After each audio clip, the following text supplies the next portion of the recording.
In the last lecture, we have seen the port D pin PD4 as output and port D3 pin as the input, and we saw how we configured it.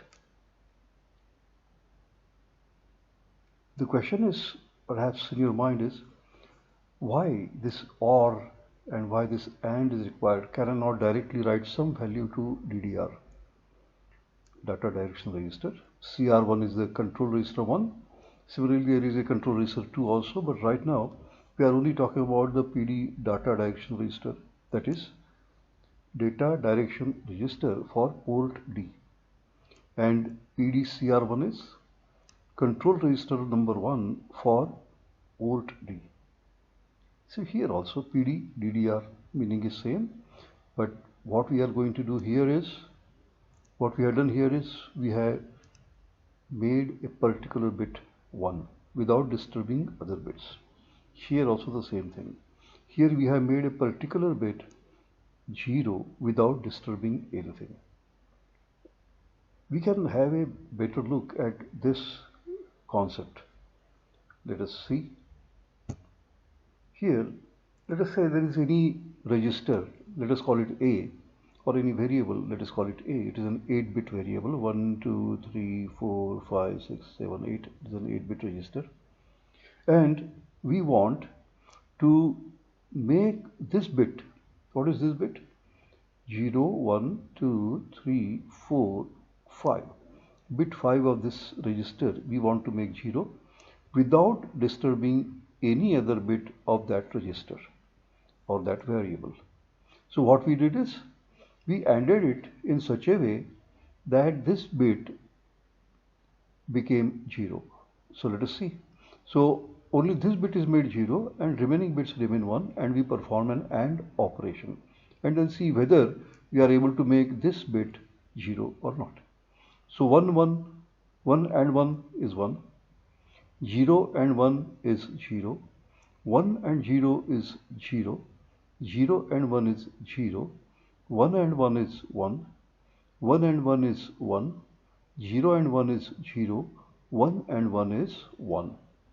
So let us compare the original with the result. Why? Because we want to make sure that only this bit becomes 0 and other bits remain what they are. No change in other bit values, right? So here this bit is 1. Let us look at the result. It is also 1.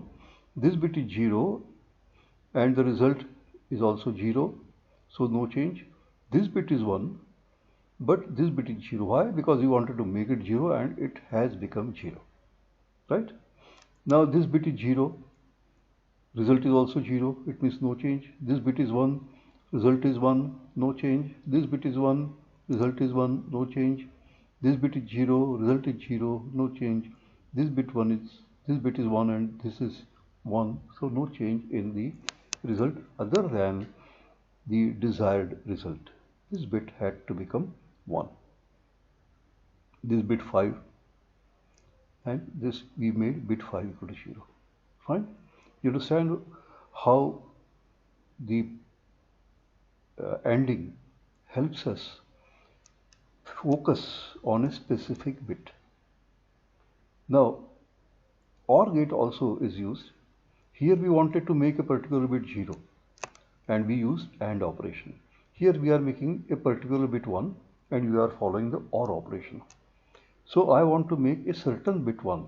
This bit I want it should become 1. So what do I do? Without disturbing any other bit. So I OR it with zeros, except on this bit I set 1 and that's it. Then let us see whether this and this are same except for this bit. Okay. So 1 or 0 is 1, 0 or 0 is 0, 1 or 0 is 1, 0 or 0 is 0, 1 or 0 is 1, 1 or 0 is 1, 0 or 1 is 1, 1 or 0 is 1. Now let us compare this value of A and the resultant value here after the OR operation.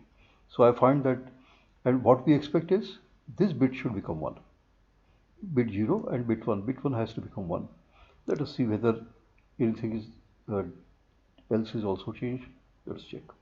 This is 1, result is 1, no change. This is 0, result is 0, no change. This is 1, result is 1, no change. This is 0, result is 0, no change. This is 1, result is 1, no change. This is 1, result is 1, no change. This is 0, has become 1, that is what we wanted. And this is 1, result is also 1, so no change. So except for this bit, no bit has changed. This is how OR operation is done. You can look at this AND operation again for a specific thing. We wanted to make this bit 0. Okay, we wanted to make this bit 0. It was 1. But suppose it were 0, then what would have happened?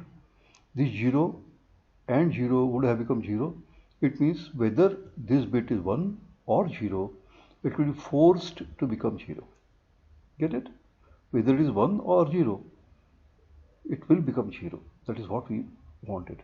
And here, for example, in the OR gate consideration, this bit we wanted to make 1. It was 0. It has become 1. But suppose this were 1, then what would have happened? This one and this one result would have been 1. It means whether this bit is 0 or this bit is 1, result is going to become 1. It means we wanted to set this bit 1 and we have ensured that it becomes 1 and nothing else but 1. Done? So now you understand the way why we are trying to use AND and OR operations to set a particular bit or to clear a particular bit without affecting any other bit of that result. Done? Now let's go back to this place. We have seen PD-DDR and PD-CR1. The next thing we are going to see is PD-ODR. ODR means what? Output Data Register. So suppose you want to change any bit of PD, that is port D, then you have to write that value in ODR. So when you say PD underscore ODR, you are trying to write something on the port D by writing it first in the ODR register. So there is an ODR register associated with every port. So wherever you want to write something on that port, you use this register. Whatever value you want to go out on the port, that will go. Right? Here we have used OR operation. And OR operation is done for what? To make a specific chosen bit 1. What is this? Why it is 1 0? What is the meaning of 1 0? Let us see. This 1 0 means it is hex number. So if you write it in binary, it becomes 0 0 0 1 0 0 0 0 0 0. So we have tried to make this bit 1. What is this bit? PD0, PD1, PD2, PD3 and PD4. We have tried to make the bit PD4 equal to 1 by using the OR operation, which you have just now understood. And if you look at this, here we are performing an operation, AND operation on the same register PD-ODR. What we have done is, in this case, what is EF? Let us see. E means 1 1 1 0 and F means 1 1 1 1. So what is the difference between these two? What is going to be the outcome? Outcome is, in this case, this bit which is PD4, this bit is PD4, 0 1 2 3 and PD4.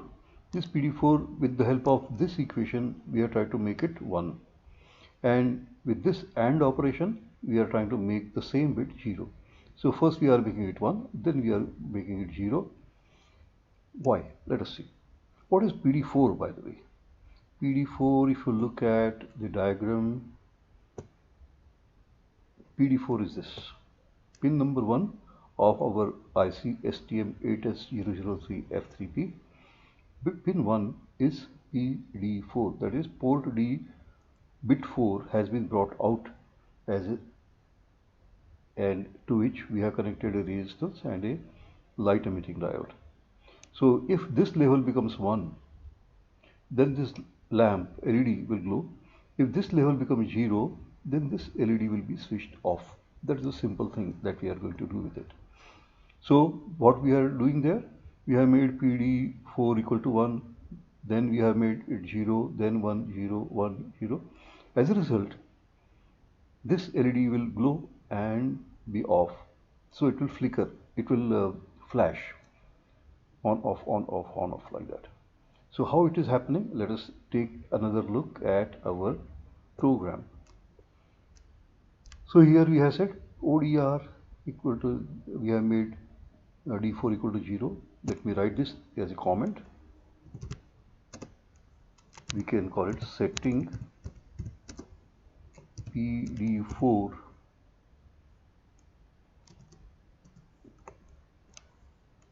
PD4.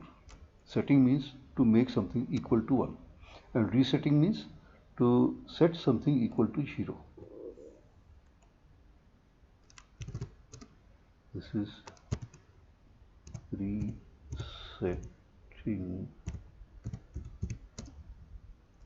PD4. So you set and set, and what is in between? What is this? This is a delay function. This expression creates a time delay. So something happens here, which is we send logic 1 to pin 1 of port D. So, and then it goes into a delay. So LED has switched on, it is glowing now. Then we go into a delay, so it remains on. Then we set PD4 equal to 0. Here you can see PD4 is 0. So it after this first delay, it becomes off LED, and then it comes back. It comes back. Then it doesn't do anything here. It just comes back here, and then again switches the LED on, then goes into a delay, then switches it off, then go into a delay, and if none of these functions is performed, then it will come back here. This is the while loop. In the while loop, you start from this bracket, and just before this bracket, you exit and go back to the top. You do it continuously, endlessly. It goes on and on and on. Now I'll show you something which is a part of the way we write programs. Here I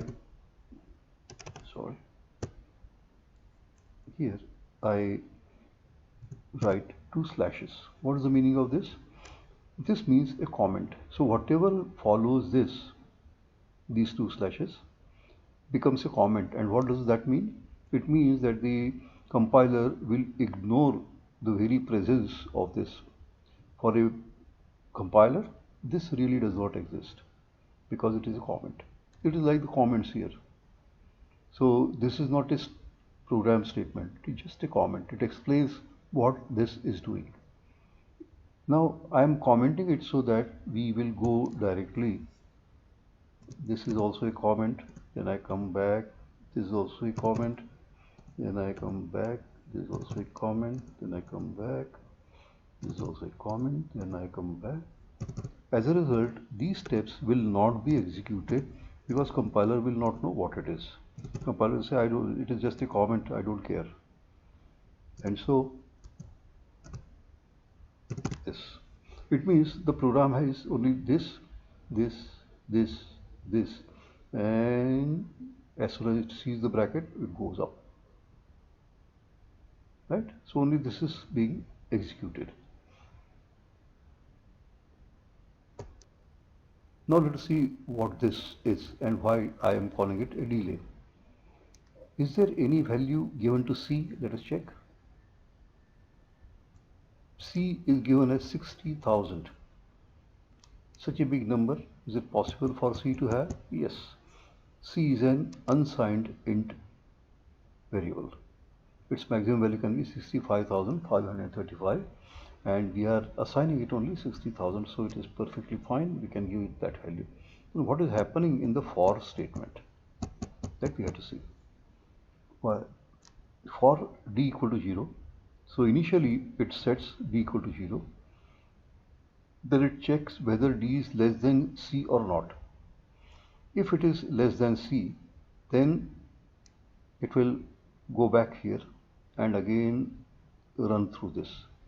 But before that, and after doing this, it will increment D. So initially D was 0, so it is less than 60,000, fine. So it increments D, so D becomes 1, it comes over here. It goes on like this because there is a semicolon here. It has nothing to do except for going back. Whatever is written between this bracket and this semicolon, that is to be executed, and there is nothing to execute. So what it will do, it will come back here, and again it will say, okay, now D has become 1. Is it less than 60,000? Yes. So make it 2. D plus plus means incremented by 1. So D becomes 2.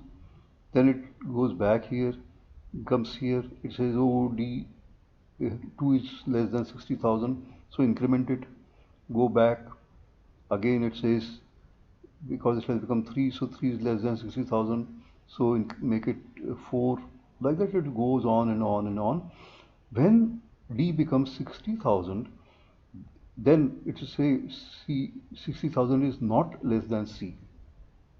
It is equal to C. So it is not less than C, and therefore the condition is not fulfilled, and therefore it will go beyond this semicolon. Okay, so it will come to this place. This is how a delay routine works, because it will take some amount of time to execute this 60,000 times. Therefore, it will stay within this, on this line, go nowhere, just keep here, keep incrementing D and checking and incrementing and checking and incrementing and checking. And when this condition is not fulfilled anymore, it will exit this semicolon, it will come to the next line, not until then. As a result, this creates a delay. So you have switched on LED, you have entered into a delay, then you have switched off LED, and once again the same delay function is here, this. So it will keep turning the LED on and off. Because after doing this, after exiting this, where it will go? It will go to this place, because there is nothing else in between. It is only just this bracket, and when it sees the bracket, it goes to the starting point of the bracket, which is the while loop. Done? So it comes over here, and it will once again switch on, delay, switch off, delay, back, switch on. So after switch off, you still need a delay. If you don't give this delay, then what will happen? It will switch off, come over here and switch it on without any delay. So you will not be able to understand what is happening. In fact, I mean, you will not be able to see the flashing, because there is no time left to switch off. After switch off, it is going directly here without any delay, so it will not work properly. Therefore, this delay is also required, and both our delays are equal.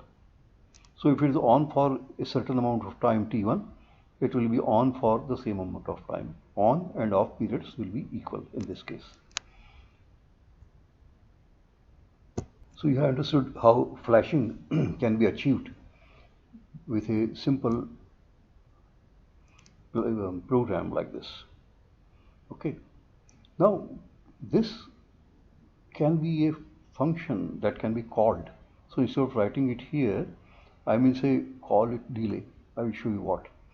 Right now you have only one function. That function is main. There is no other function. I will create one function and make things simpler.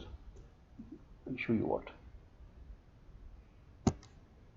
With this bracket, the first program is ending. So let me separate them properly.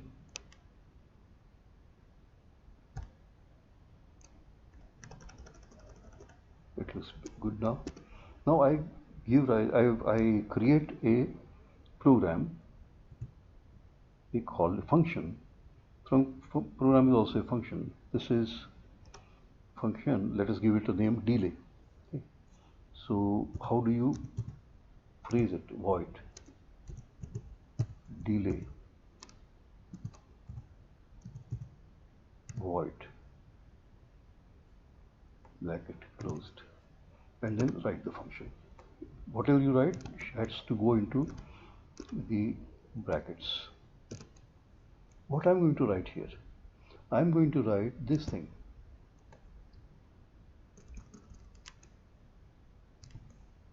will write it here, Control V, and I will call this function.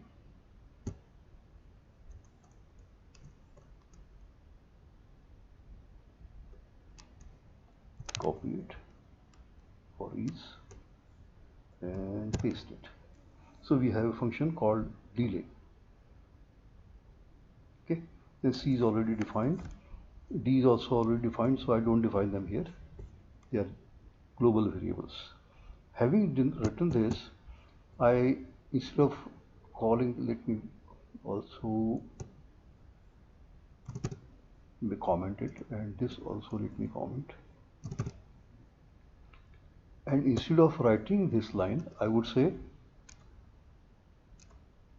delay.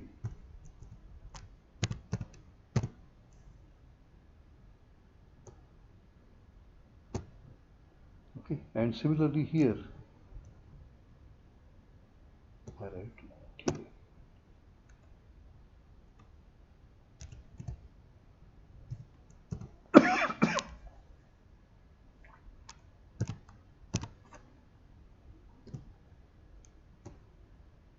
So this line does not exist for the compiler. This line also does not exist. So you have this line, this line, this line, and this line. If I delete it, it may look simpler to you. So let me delete it.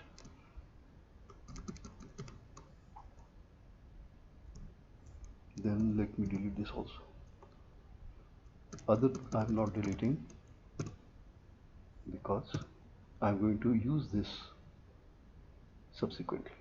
So we have a simple program PD ODR this. So it turns on PD4, then it calls a delay, then it turns off PD4, calls a delay, and go back. Like this it will go on. But compiler will give error. Why? Because you have to define this somewhere in the beginning. Define means you have to declare it. So let us go and declare it. When you declare it, it should have this form. It should look like this declaration. And that declaration will be here. After include, I write void delay void semicolon. What happened?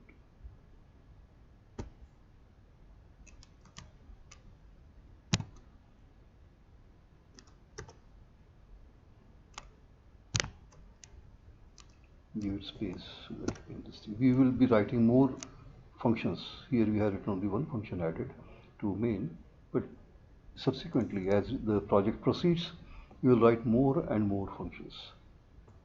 Here also I want to give a gap, and in fact I also want to indicate that this is the beginning of my programs. So I will, because this line where we are right now, this line also starts with 2 slashes, and therefore all this up to this point is a comment. I copy this, I go up, put it here, Control V, give some gap here also, give some gap here also. Yeah, so it looks better now. So we have this simple program, and shall we compile and test it? Let's do that. So we will compile it. So it is compiling. I'm at the bottom here. Yes. So it has generated k1.elf. It has no errors, 0 errors, and 0 warnings. So fine. Now shall we try to debug it? Let us debug. It asks what kind of link you have provided. The target selected through SWIM ST link. You remember what is SWIM?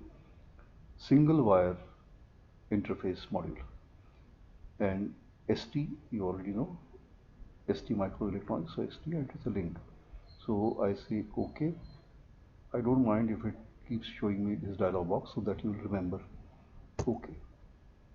Now something will happen here at the bottom again.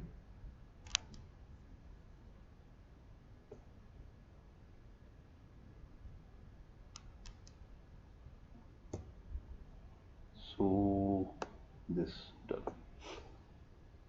Now let me reset it and then let me run it at full speed, no breakpoints.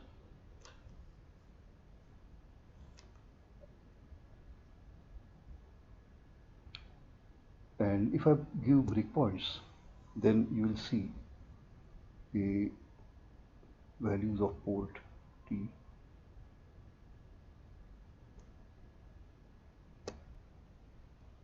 Now we will have to see what is happening to the ports, port D4. Okay, so what I will do is we will go to the view and we will go to peripheral register. So these IO ports are peripheral registers. So let us have a look at these registers. And we are interested in port D. So you look at the bottom of the page. Now look at port D. So ODR10 that we have written.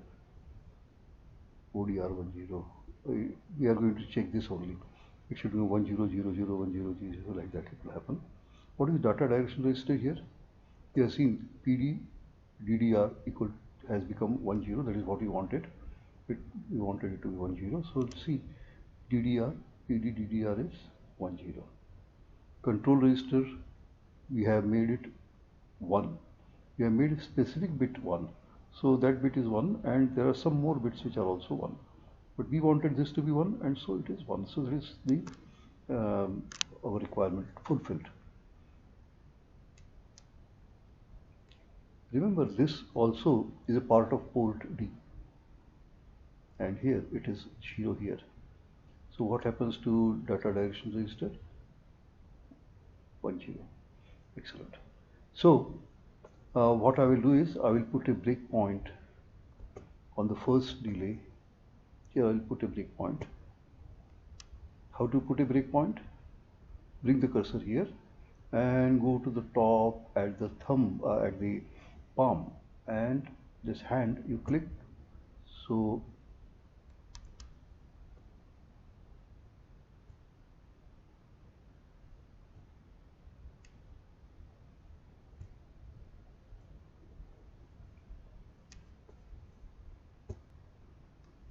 something very interesting has happened. I cannot set the breakpoint. Why?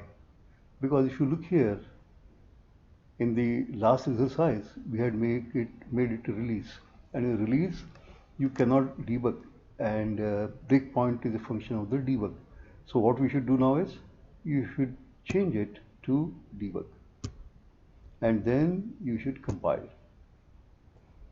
So stop this operation, go to debug, see, and then build. So it is building. Excellent.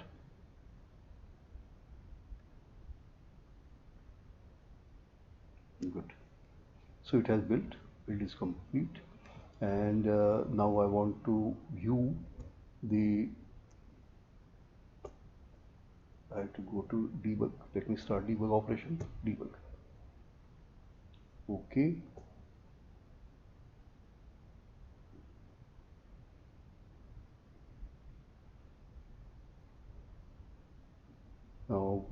Now look at the bottom side of peripheral registers. You click on plus so that you will see various registers. We are interested in port D register, so port D, and then you can see various values, and you can even place breakpoint now because it is in the debug mode. So on this delay I will put a breakpoint. Got it? So it is only possible in the debug mode, not in the release mode. So this also, and now you'll see why I have given it here. I wanted this to be executed and then program should stop. So after this line I have given a breakpoint. Then when I push it further, then it will execute this and then it will stop at this delay. Okay, that is the only purpose of giving these two breakpoints after the instructions are executed. Fine. But before that, let us see what is the data direction register.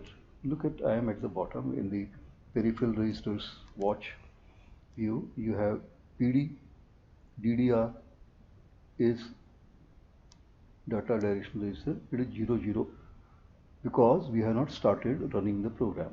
This is not yet executed. That's why. So I reset it. See, I have gone to restart application at the top and restart application. So it will reset it. It has come over here. Now if I run it, it will stop at this point.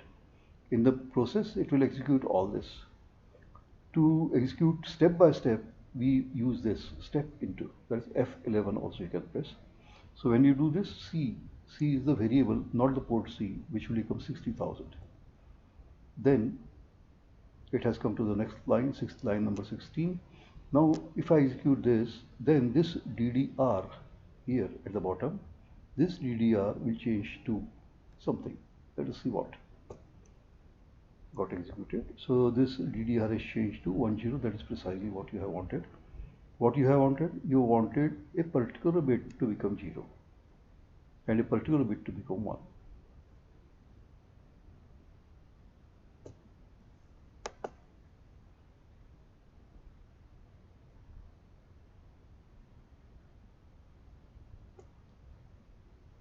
Now, next one is, I execute this also. So PDCR1, let us have a look. PDCR1 has become 1, 2. This 2 has come from something else. What else? We don't care. We want this to be 1, it has to become 1. Other thing, we don't care. Then we execute this. So DDR, and so you have made PD3 input, its bit is 0. So it becomes DDR has become 1, 0. Like this it goes on, and now I give it a full speed run because we are entering the while loop. Now it will stop at line number 26. This is where you run at full speed, only to be stopped by the breakpoint. See, it has moved fast and come over here at stopped at delay. What has happened to ODR? ODR is output data register. It has become 1, 0. 1, 0 means that is what you wanted. PD, this is bit 4. This is a nibble, just 4 bits, so 0, 1, 2, 3. And then this is the second nibble. It starts with 1, 0, 0, 0. So it is 1, 0 that we have seen already. So this is how it becomes. It means the bit has become 1. Next time, if I run it, what do you expect to happen? We expect that this bit should become 0. Yes,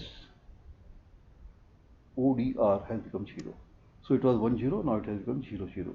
If you run it again, it will stop at line 26. It has become, ODR has become 1, 0 again, and run it again, it has become 0, 0. So 1, 0, 0, 0, 1, 0, 0. Why? Because bit 4, PD4 is changing from 0 level to 1 level to 0 level to 1 level and so on. It keeps on going like this. Now let us remove the breakpoints. How do you do it? Come to this hand and click it. You can do it this also. This way. You remove all the breakpoints. Now we will run it at full speed. Then we will not be able to see the breakpoints, right?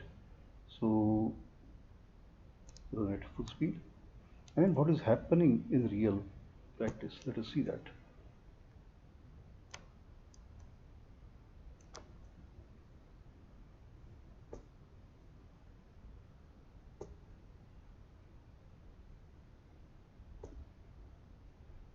See, the LED which is connected to PD4 is blinking, right? Let me reset it again and let me run it again. You can see this LED which is blinking, on off, it is connected to PD4. That's how it is happening. Let's go back to our program. It is executing and then LED is blinking. That's precisely what we have wanted to do. Okay. So friends, shall we stop here today, right now? So we will meet again. Thank you. And if you have any doubts, you can always write to me. If you have any doubts, you can rerun the lecture. It's all with you. Thank you again. Thanks.